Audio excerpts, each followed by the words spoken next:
Paul Doyle, you can remain seated throughout. You have pleaded guilty to and are to be sentenced by me today for a total of 31 offences. You entered those pleas on the second day of your trial, after the jury had been sworn, but before the prosecution had opened its case. I'll return to the timing of your pleas in due course, but first it's necessary to set out the facts of this case, the impact on your victims, and the principles that guide my approach to sentencing. Count 1 is an offence of dangerous driving, reflecting the entirety of the prolonged and shockingly bad driving that began shortly after you left your home on the afternoon of the 26th of May this year. Count 2 is an offence of affray, covering the wider fear and panic you conducted among the public that day. More significantly, counts 3 to 31 comprise a series of offences of causing or attempting to cause grievous bodily harm with intent to cause such harm, and unlawful wounding with intent to cause grievous bodily harm, each relating to an individual victim injured or put at serious risk by your actions.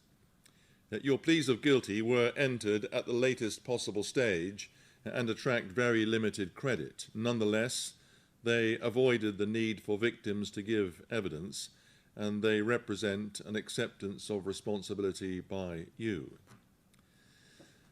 The events of the 26th of May were meant to be a day of great civic pride for the people of Liverpool. Liverpool Football Club had secured its 20th Premier League title, and tens of thousands of people, men and women, parents with prams and children perched on shoulders, filled the city centre to celebrate the victory parade. The parade concluded at the Liver building on the Strand at about 5:40 that afternoon, slightly later than planned. And as it ended and people began to make their way home, Water Street and Dale Street became densely crowded with pedestrians.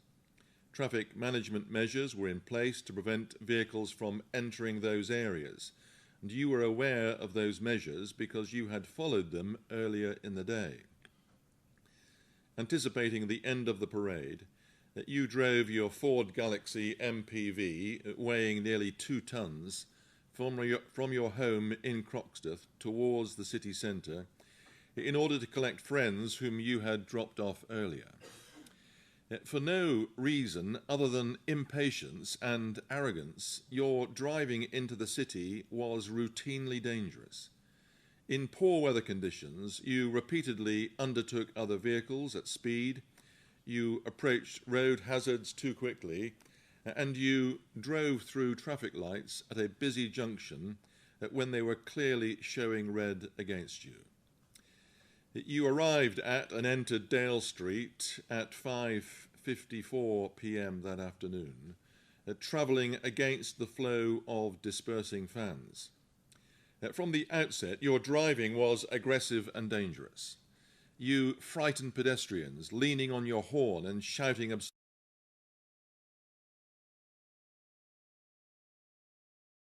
required to filter right onto Exchange Street East. You decided not to do so. Instead, you made the conscious choice to drive past the cones and into the heart of the crowd. Between 5:59 and 6:01 p.m., a mere 2 minutes, you used your vehicle in a manner that turned it into a weapon, driving deliberately into and over more than 100 people on Dale Street and Water Street. You paused twice during this rampage. Each time you could have stopped, but you chose to continue, revving the engine and ignoring the screams and chaos around you. The footage is truly shocking. It is difficult, if not impossible, to convey in words alone the scene of devastation you caused. It shows you, quite deliberately, accelerating into groups of fans time and time again. You struck people head-on, knocked others onto the bonnet, drove over limbs, crushed prams, and forced those nearby to scatter in terror. You ploughed on, at speed and over a considerable distance, violently knocking people aside or simply driving over them, person after person after person. You accelerated forwards and backwards repeatedly. Several victims became trapped beneath the vehicle as you continued to move it. Others were thrown into the air or propelled across the ground. A number of witnesses, including serving police officers, describe you continuing to press the accelerator even when people were visibly underneath the car. You shouted expressions of frustration, or rather your shouted expressions of frustration underline your state of mind at the time, not fear or panic, but an inexplicable and undiluted fury. Your vehicle only came to a halt on Water Street due to the heroic actions of a member of the public, Mr. Daniel Barr, who jumped into the back seat and shifted the automatic gear selector to the park position, combined with the sheer number of bodies trapped beneath the vehicle. Even then, witnesses, including those pinned under the car, heard you continuing to depress the accelerator, attempting to drive on. And your actions prevented, or rather his actions, Daniel Barr's actions, prevented further injury and may well have saved lives. It is almost impossible to comprehend how any right-thinking person could act as you did. To drive a vehicle into crowds of pedestrians with such persistence and disregard for human life defies ordinary understanding. This was not a terrorist attack, as some feared at the time, nor was it caused by any mechanical defect in the vehicle. You were not under the influence of drugs or alcohol, and you were an experienced driver familiar with the car. You claimed in police interviews to have acted in panic and fear for your life due to the crowd's behaviour. That account was demonstrably false. The position should be stated clearly. That the crowd did not cause this incident. They reacted to it. Faced with a vehicle being driven directly at them, accelerating, reversing, and striking multiple people, they had no idea who you were, why you were driving in that manner, or whether this was a deliberate attack of an even more serious nature. Their responses, including shouting, striking the vehicle, and in some cases breaking windows, were the instinctive actions of frightened people trying to protect themselves and others, desperate to stop a moving threat that they could not understand. Those actions were not acts of aggression, they were acts of fear. That the chaos that unfolded was caused solely by your driving, and any attempt to place responsibility on the public or the Liverpool supporters present would be unfair and wholly unfounded. Your actions caused horror and devastation on a scale not previously encountered by this court. The indictment identifies 29 victims in counts 3 to 31, but that figure significantly understates the true extent of the harm. The prosecution quite properly limited the number of counts to ensure the case remained manageable for a jury. In reality, well over 100 people were struck or injured, many of them seriously, and the victim personal statements demonstrate that the impact extended far beyond those named on the indictment. That parents and children, police officers, grandparents, students, tourists, and passers-by were all caught up in the events which many believed in the moment to be a mass casualty terror attack. The physical injuries caused were wide-ranging and in many cases severe. They extended from complex life-changing harm, including multiple fractures, necrotizing infections, degloving type injuries, major soft tissue destruction and permanent disability, to dozens of cases of concussion, torn ligaments, significant bruising, and persistent mobility problems. That several victims were trapped beneath your vehicle. Others required lengthy hospital admissions, repeated surgical procedures, and months of assistance from family members or carers. For older and more vulnerable victims, the resulting loss of independence has been profound and enduring. The psychological harm was no less serious. Across the victim personal statements, there emerges a consistent pattern of trauma, nightmares, flashbacks, panic attacks, hypervigilance, diminished confidence and withdrawal from day-to-day activities. Many victims now avoid crowds or busy roads and city centres. Some avoid even family gatherings. The police officers who attended the scene have been left with PTSD, intrusive memories and significant disruption to their working lives. Children have developed anxiety, nightmares, separation fears, and, in one case, an increase in epileptic seizures. What should have been a day of communal celebration has been instead left as a lasting legacy of fear, injury, and loss across this community. The overall harm is exceptional, not only in the sheer number of victims and the seriousness of their injuries, but also in the depth, duration, and human reach of the trauma you inflicted. Families were separated in the chaos. Parents were convinced their children had been killed. Children saw their parents unconscious or bleeding. And many people searched desperately for loved ones, not knowing whether they were alive. As Superintendent Earlham sets out in her business impact statement, your actions also had a significant impact on the wider city. A large, sterile crime scene had to be established, forcing businesses to close, disrupting transport and causing substantial financial loss. Some premises became makeshift triage centres. Staff were distressed and normal operations could not resume for days. The effects were felt far beyond the immediate victims. Following your arrest, you were interviewed under caution on a number of occasions. During those interviews, you failed to provide any credible or truthful explanation for your driving.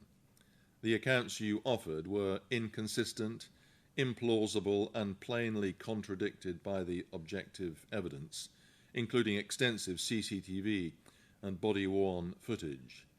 In particular, your suggestions of confusion, loss of control, or momentary panic were demonstrably untrue. You did not accept responsibility for your actions, nor did you acknowledge the obvious risk you created or the harm you caused. You sought instead to minimise or deflect blame, and you showed no insight into the terror experienced by those you drove at and over. Although I can only do so in brief summary form, it is important that I refer individually to each of the victims named on the indictment. They can be assured that I have read with care all of the impact statements that have been provided. Looking at each count individually then, count 3, Jack Trotter was 22 at the time of the incident and was struck by your vehicle, suffering soft tissue injury to his left calf and a significant exacerbation of a pre-existing back condition. He describes ongoing pain, restricted movement, and significant psychological harm. Count 4, John Evans, was 47 and was hit and thrown onto the bonnet. He suffered pain to his right leg and reports psychological symptoms arising from the incident. Count 5, Scott Dolan, was 36 and sustained injuries to his right knee, lower back and right hand. He was unable to work for approximately 2 months and continues to experience flashbacks and psychological distress linked to the accident.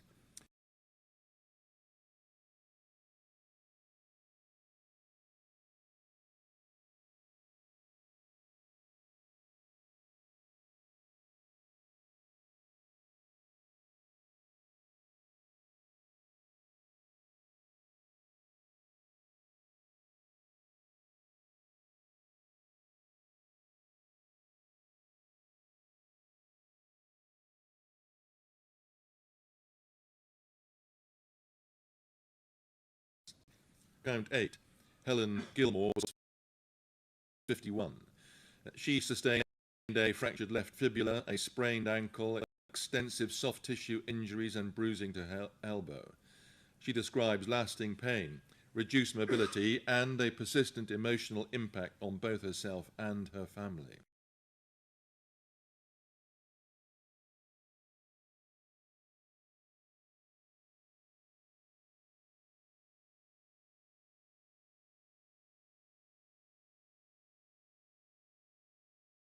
And anxiety.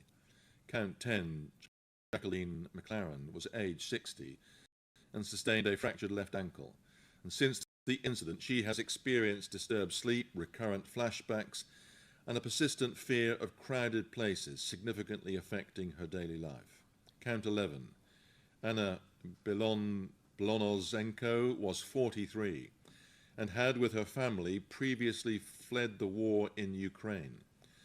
She sustained a serious fracture to her left knee, requiring surgery involving plates and screws and a 9-day stay in hospital.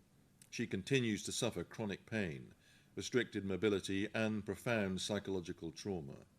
Count 12, Jamie Fagan, was 26 and suffered injuries to his left arm, right elbow, and back.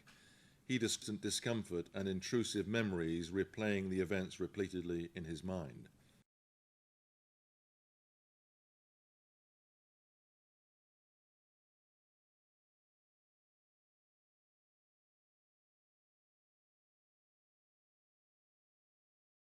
Traumatic stress disorder. Count 14, Carl Martin, was 24. He was struck by your vehicle and was on the ground behind it as you reversed towards his head. He managed to move out of the way, but sustained cuts and grazes to his left leg, his left arm, and right hand. Count 15, James Vernon, was 33. He was a paramedic responding to the emergency. He sustained grazes to both hands and his left knee, together with hip pain. He describes ongoing psychological symptoms, including disturbed sleep. Count 16, Simon Nash. 52, was thrown into the air, sustained a significant head laceration, 4 fractured ribs, and extensive abrasions. He was unable to work for months afterwards and describes lasting physical pain and psychological impact. Count 17, Teddy Everson, was only 6 months. He was in a pram at the time, which was struck during your driving. Remarkably, he did not sustain physical injury. Count 18, Cherie Aldridge, aged 36, suffered a severe degloving injury to her left thigh, requiring an 18-day stay in hospital and ongoing medical treatment. She feared she would die and describes prolonged pain, scarring, and being robbed of the maternity leave that she had anticipated. Count 19, Emily Wright, was 28. She sustained bruising to her foot and a soft tissue injury to her chest. She has since been diagnosed with PTSD and continues to relive the image of her son's pram being struck during the incident. As she says, the horror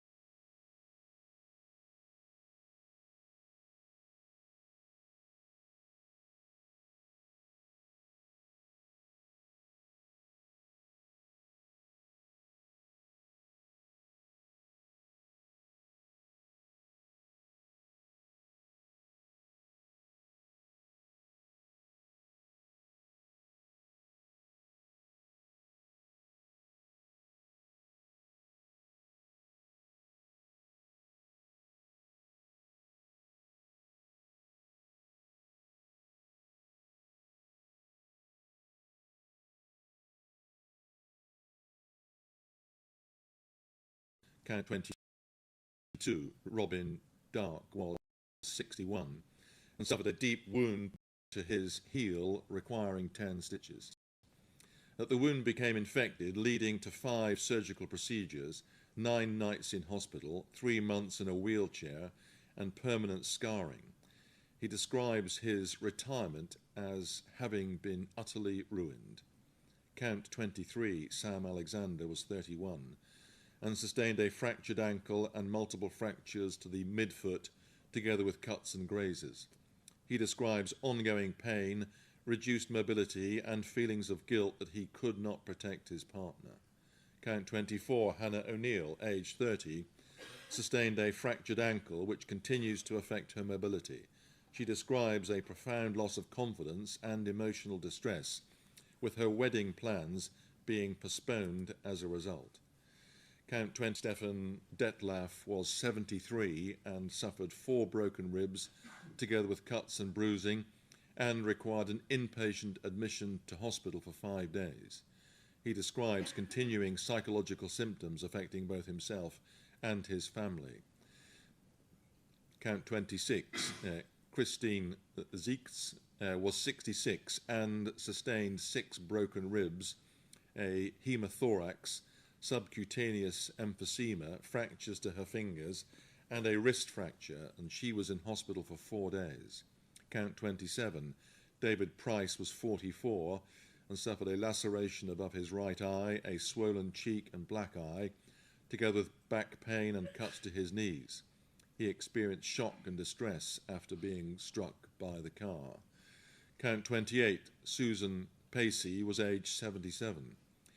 She was one of those who were recovered from underneath the vehicle.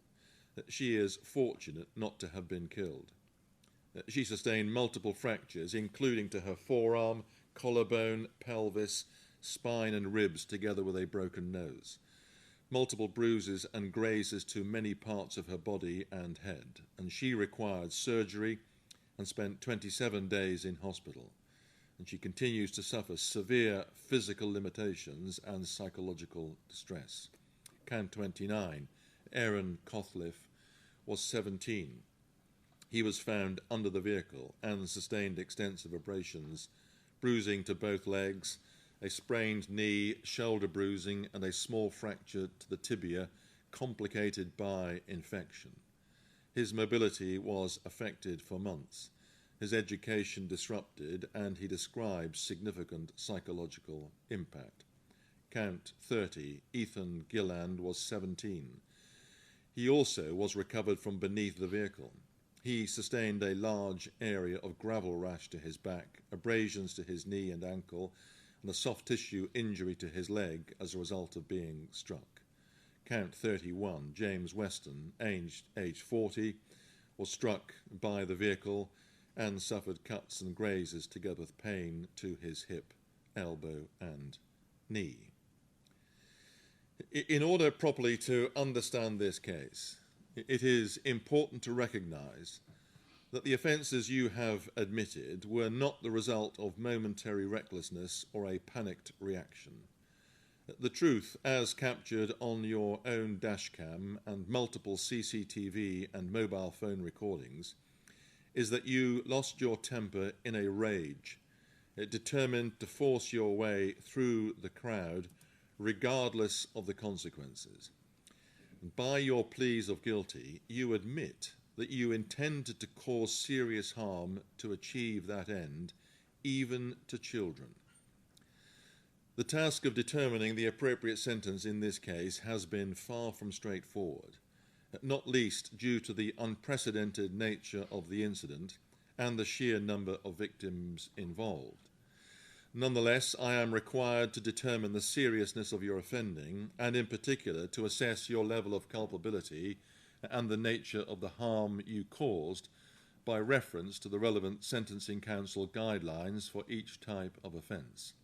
Also, although a large number of people were affected by your actions, I make it plain that you will be sentenced only in respect of the offences charged on this indictment. Turning to the guidelines for the offences of causing or attempting to cause grievous bodily harm and wounding with intent, it is common ground, and I have no doubt that this was Category A offending in terms of culpability. That conclusion is indicated by a combination of factors. Firstly, all of your victims were vulnerable because they were pedestrians of all ages and abilities, confronted by an oncoming vehicle travelling at speed while hemmed in by dense crowds. Secondly, you used your motor vehicle as a highly dangerous weapon, or at least as a weapon equivalent, when deliberately driven into a crowd of people. The car was capable of inflicting grave and fatal injuries, and that is precisely the risk you chose to create. And thirdly, there was an element of persistence in your actions. You had repeated opportunities to stop, but you chose instead to continue regardless. Some of your victims suffered injuries that fall within the highest level of harm, Category 1.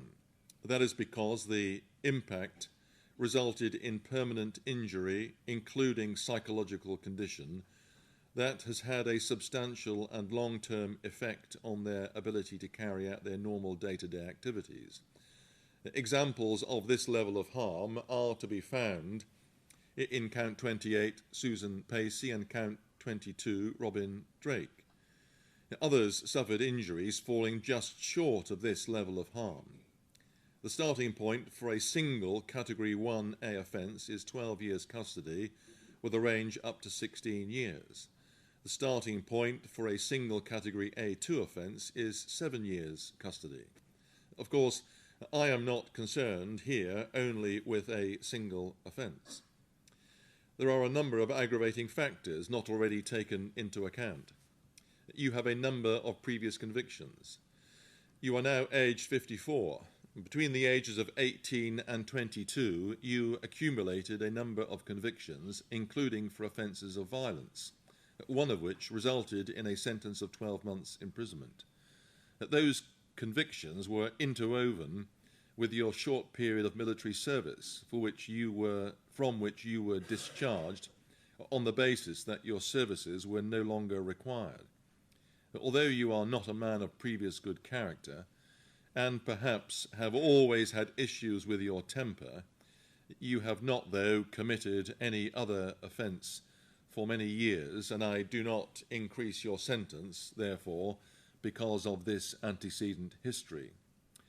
The offences were committed during a major public celebration in the city of Liverpool, transforming an occasion of collective enjoyment into one of fear and disruption, and causing significant and lasting harm to the life and reputation of the city. That is a further aggravating factor. Also, there was adverse impact on city centre businesses, and the offences were committed in the presence of children, and some of the victims were very young and others were elderly. There are, of course, other important factors that I must have regard to, factors which reflect personal mitigation. As I have observed, after a troubling start to your adult life, you did turn your life around. You went to university and have had a successful career within the cyber security industry, and you are married with 2 sons. I have read a substantial number of character references written by family members, friends, colleagues, and professional associates. They come from people who have known you over many years and in different settings, including your wife, your close family, former colleagues in the technology sector, neighbours, and community contacts. Collectively, those references describe you as a devoted husband and father, a reliable and supportive family member, and a person who has lived a disciplined and responsible life for many years. You are consistently described as hard-working, kind, generous with your time, and willing to help others. Several referees speak of your professional success, your mentorship of younger colleagues, and your involvement in community and sporting activities with children. These people are as bewildered as everyone else at the shocking events of the 26th of May, describing it as wholly out of character. They also refer to your expressions of regret. I accept all of that, and I recognise that the sentence I am bound to pass will have a devastating and profound impact on you, and more importantly on your wife and children. But I am afraid that this evidence of positive good character can have only limited effect on the sentence when the court is dealing with offences of this gravity. In my judgment, the presence of multiple high culpability factors, the balance of aggravating and mitigating factors, and the sheer scale of the offending justifies a sentence very significantly above the relevant category range for an A1 offence. You are also entitled to some reduction in your sentence to reflect your guilty pleas. I appreciate that this will have been a difficult decision, and the circumstances in which you have been detained have not made legal conferences straightforward. But the evidence against you on many, if not all, of the charges was overwhelming, and you could have given an indication of acceptance of responsibility much earlier than you did. The relevant guideline provides that where, as here, guilty pleas are entered at the commencement of the trial, the reduction should be no more than 10%.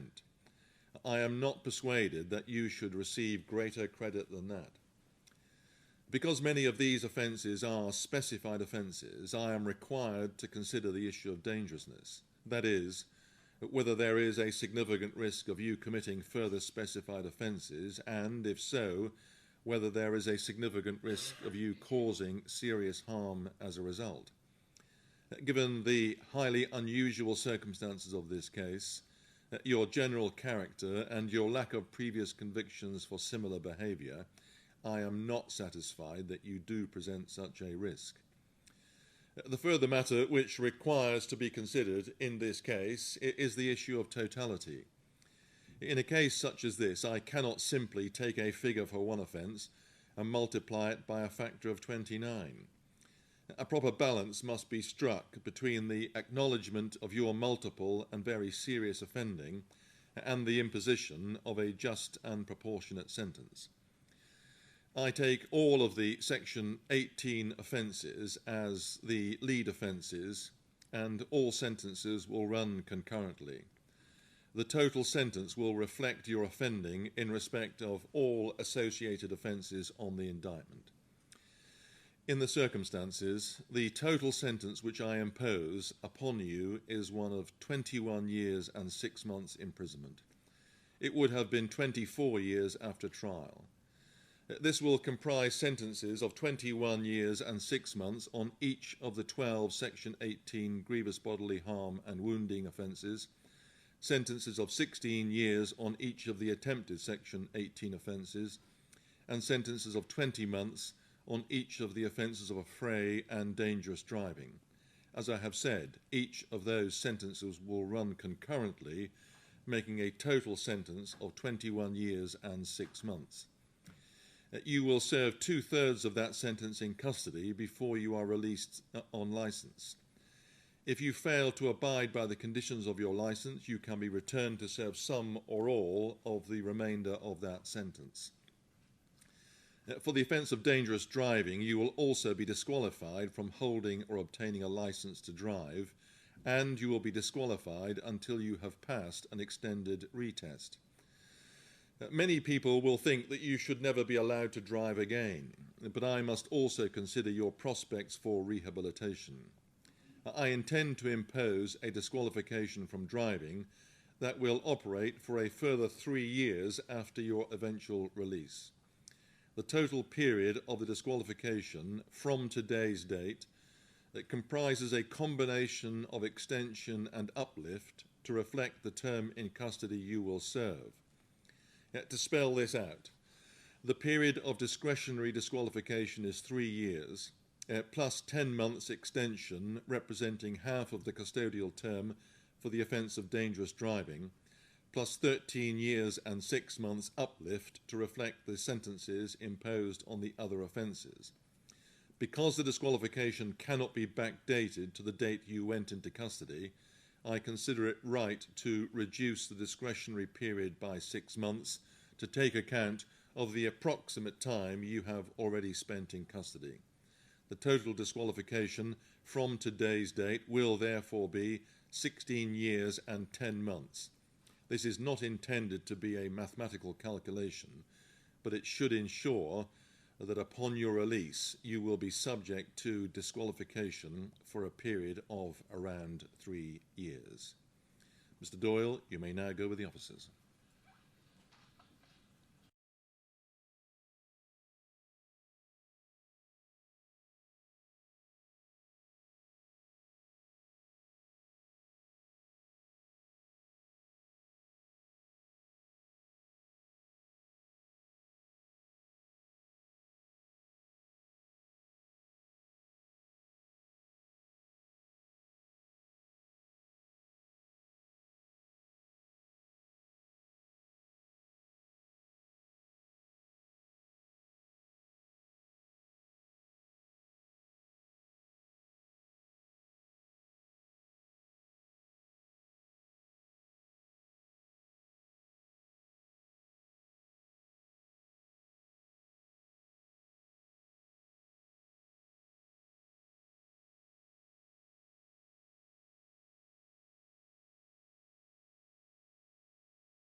Will that go any higher?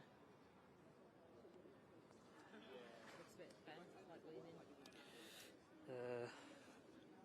That's just the way that I've placed it.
There we are.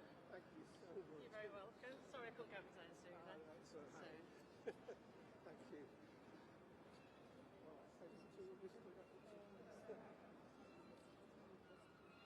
That's nice.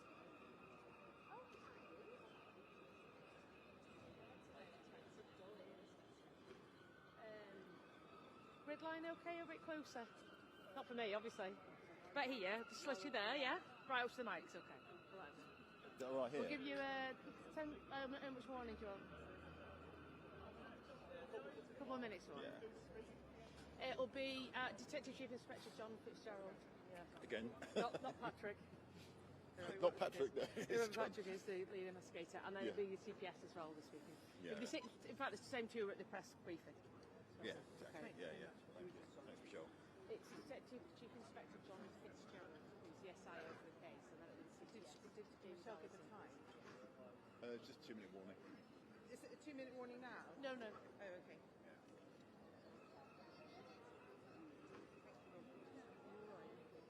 Yeah, I'm alright. Yeah,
Oh, do you want to?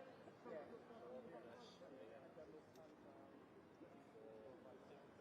Not yet.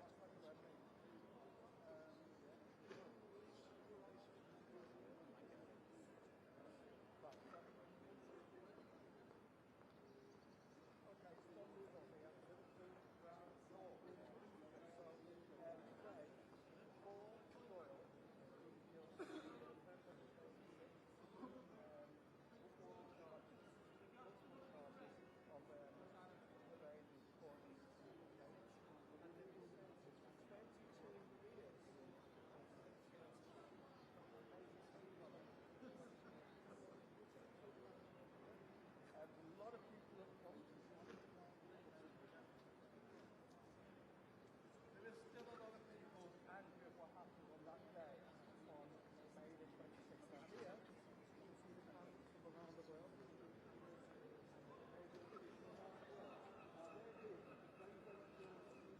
Maybe Saturday, Paul Doyle. Now, although no one was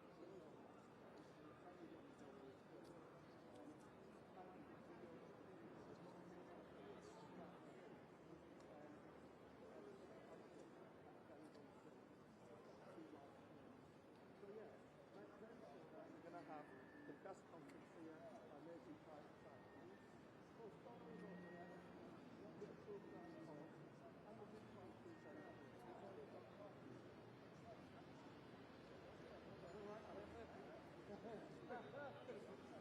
Yeah, I'm a musician of mine. Is that alright?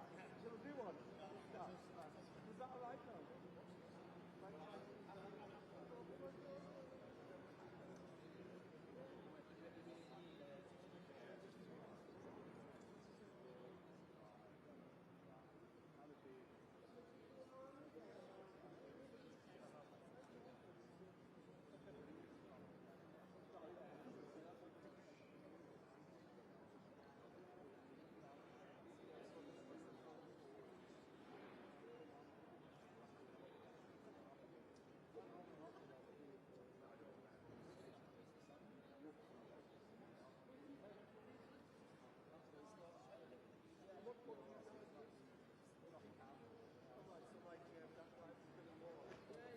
But he goes like, oh,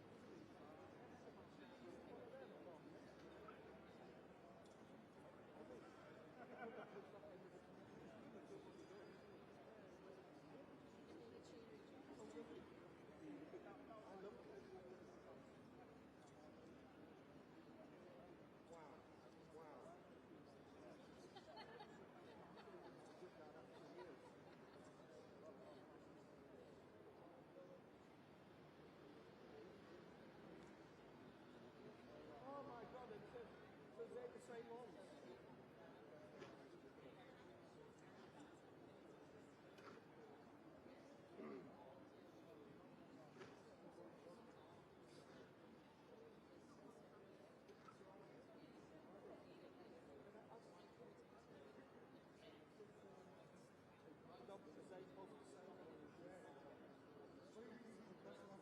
Oh yeah.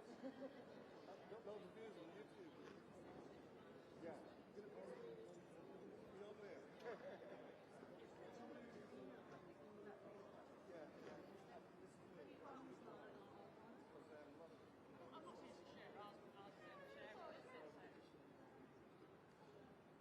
Okay, so they're coming out in a minute. 2-minute warning for everybody. Is it if you want to stay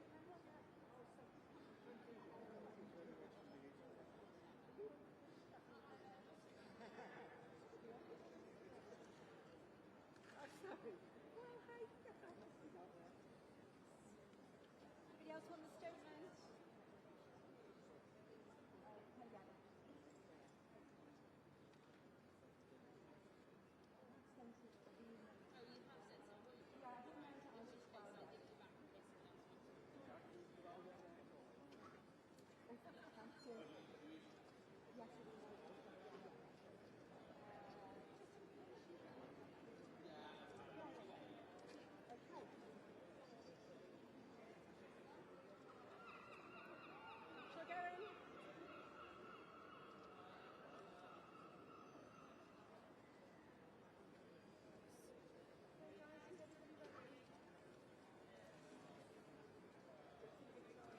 Yes, I am.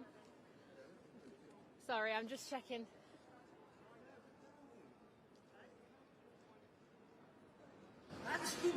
That's you.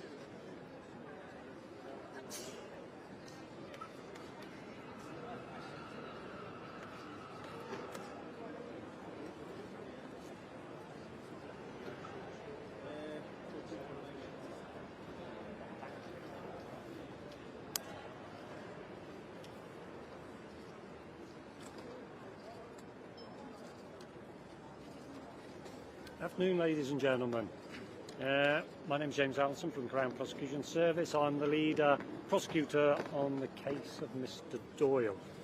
As you'll be aware, on the 26th of May 2025, Paul Doyle drove a car that weighed almost 2 tonnes into crowds of people celebrating Liverpool Football Club having won the Premier League. In 7 minutes of dangerous driving, Paul Doyle, a middle-aged family man, used that vehicle as a weapon, hitting more than 100 people, including children, babies and the elderly. When it eventually ended, he had trapped some of those people under his car. He not only injured many people, he also generated horror and chaos on what was meant to be a day of celebration and joy for those attending the parade. The reason why he did it? The truth is as simple as it is awful. Paul Doyle lost his temper and in a rage drove into people, intending to cause them serious harm. The dashcam footage of his journey into Liverpool city centre is truly shocking. Before he got into the city, he was driving aggressively. Before he got to Dale Street, his driving was of a poor standard.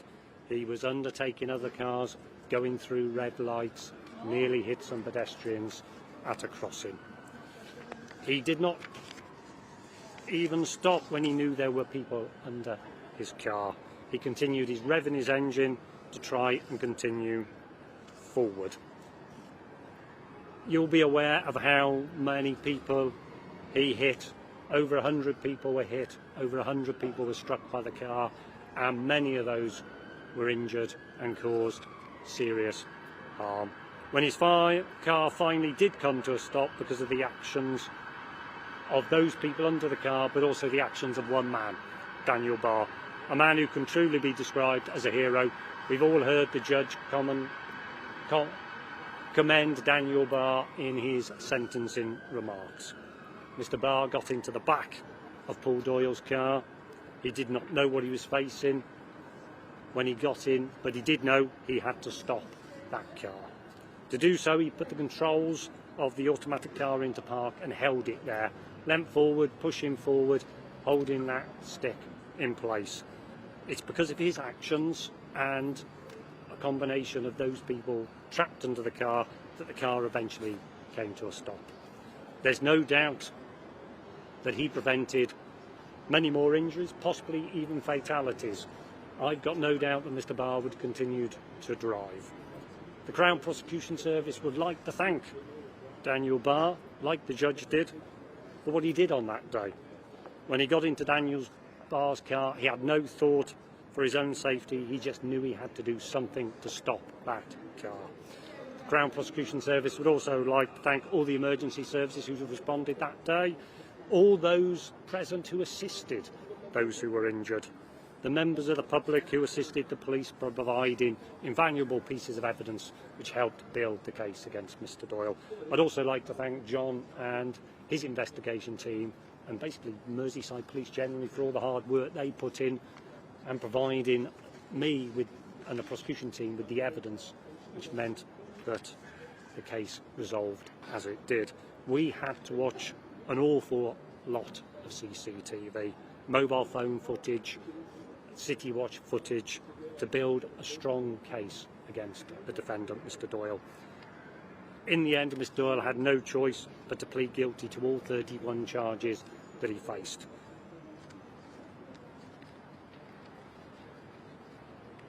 My thoughts and the thoughts of the CPS are with the victims and the witnesses today.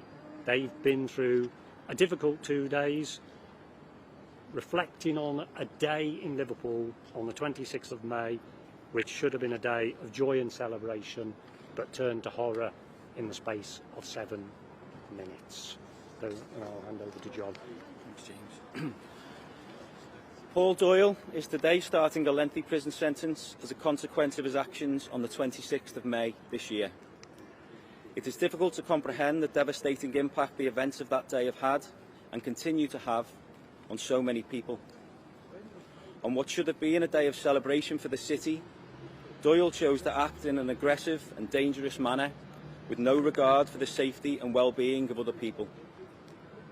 No prison sentence will be able to undo his actions on that day or heal those who continue to suffer physically and psychologically as a result of what they endured.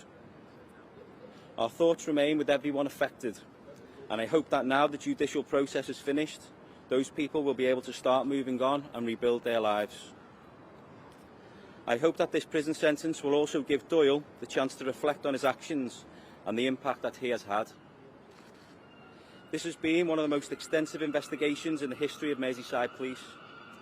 I would like to take this opportunity to thank the investigation team for their hard work and diligence.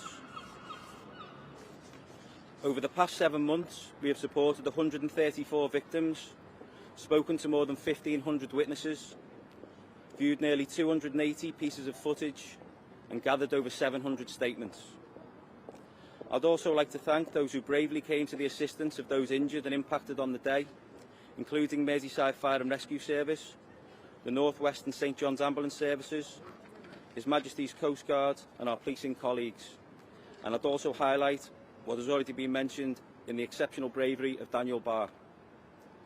Finally, I'd like to thank our colleagues at the Crown Prosecution Service who worked alongside us to build a case so strong that Doyle had no choice but to plead guilty to all the charges that he faced. Thank you.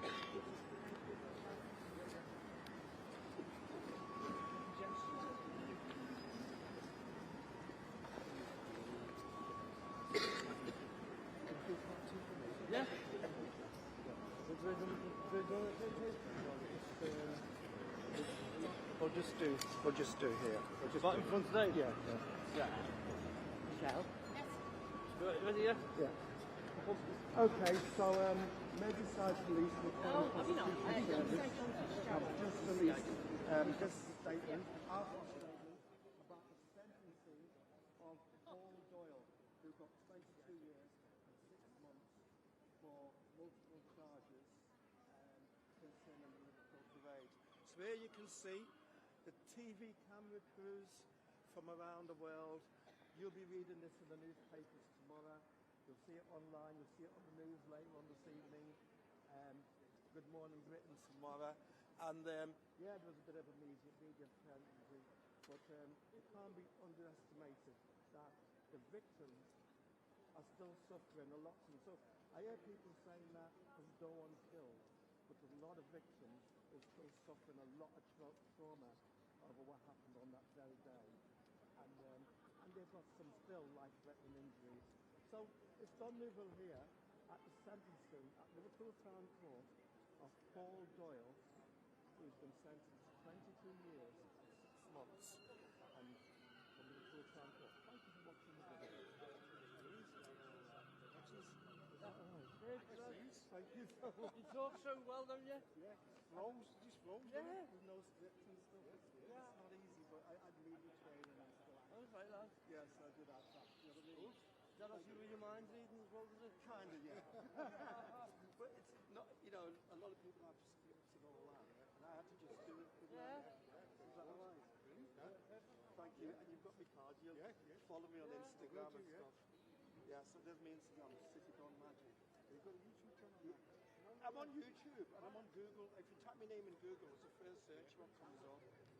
So yeah, it's been a pleasure to meet you lads. And I really appreciate it. Was that good? Yeah, very good. Thank you. Thank you so much. Take care. Yeah, you too, mate. What's your name? Ray. I'll look out for you. Send me a link to your YouTube channel. All right. All right, mate. Thank you. Yeah, you too. I love you. Yeah.